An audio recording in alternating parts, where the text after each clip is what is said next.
Hi and welcome to another episode of The Fuse. I'm Liz Hayward. I'm the content strategist at Marketing Fusion. We're a content marketing agency and we specialise in working with B2B tech brands who engage their audiences with high value content and high impact campaigns. And today we're talking all about customer advocacy, and I am delighted to be joined by Jo Lawton-Davies. Jo is the Director of Customer Advocacy for EMEA at ServiceNow. Hi Jo. Hi Liz, lovely to be here. Thank you for having having me. It's great to have you here. I wondered if you could maybe give us a brief overview of ServiceNow and your role there.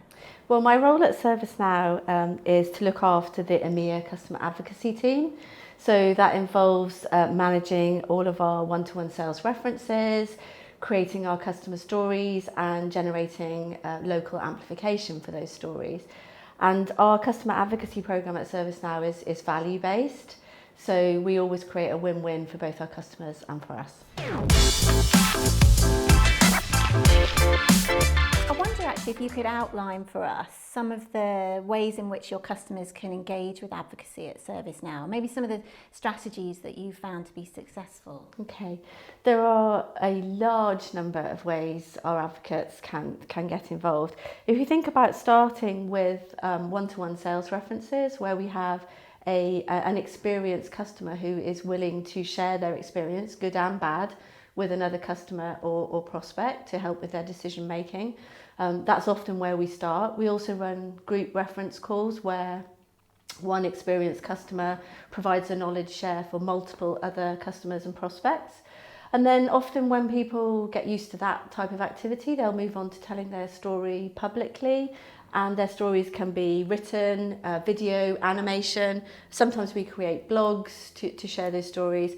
And we publish all of that on our .com, and we translate those stories into local languages for our local sites. So we amplify our customer stories through Twitter, LinkedIn and Facebook, and our customers often do the same. And then there's all sorts of other comms related activities that our customers can get involved in.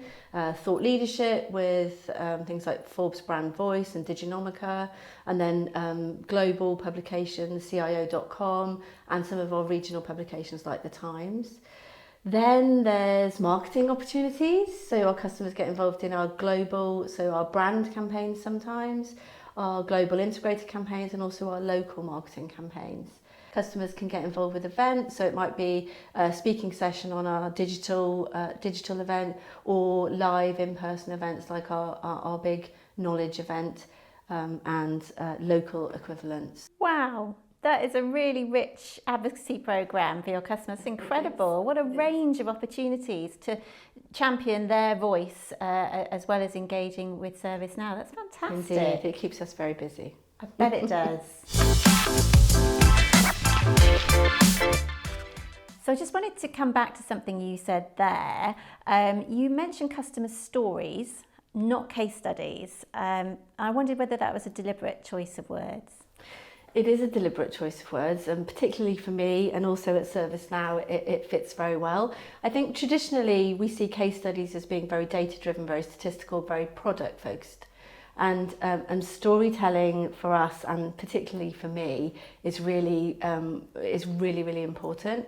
If you think about the fact that humans have been telling stories since the dawn of time, sharing information via a story is hugely efficient. You can retain between 65 and 70% of the content if it's told through a story.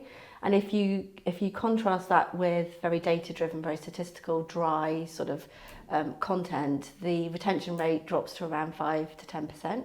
Understanding how our customers are using our solutions to really make a difference and reflecting that back is really important. So whether it's a customer, keeping the public safe, helping them stay healthier, helping an organisation reduce costs or create time efficiencies is really important. But tapping into what that means at a human level, it's about translating that business language, like cost savings and time efficiencies, and talking about what really matters, like job security for your workforce, or giving your employees time back to spend with friends and family. It's about translating that language.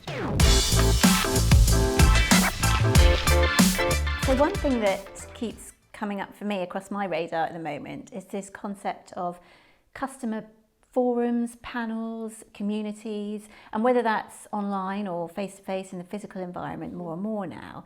And I wondered what your thoughts were on the role of communities in advocacy.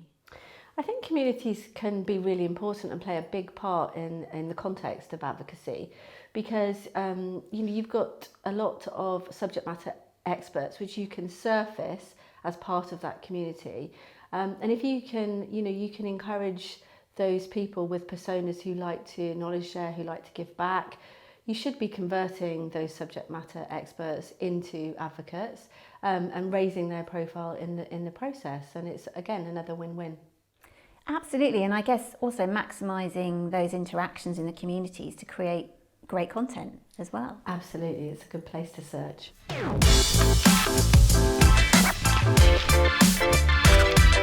Now, Jo, I know that everybody watching is also going to want to know a bit more about the challenges that you face in your role and maybe how you've tackled some of those. Can you tell us a bit about that?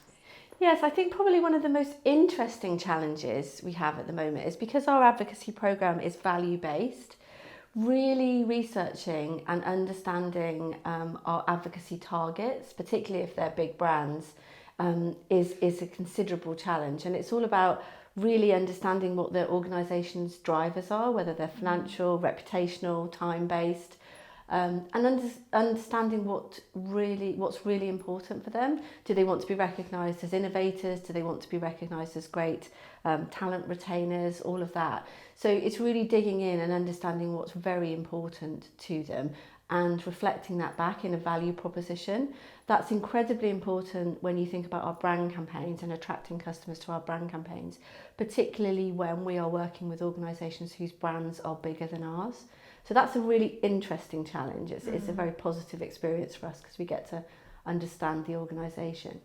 And then there are some more tactical challenges like getting approvals for a public customer story in a timely fashion.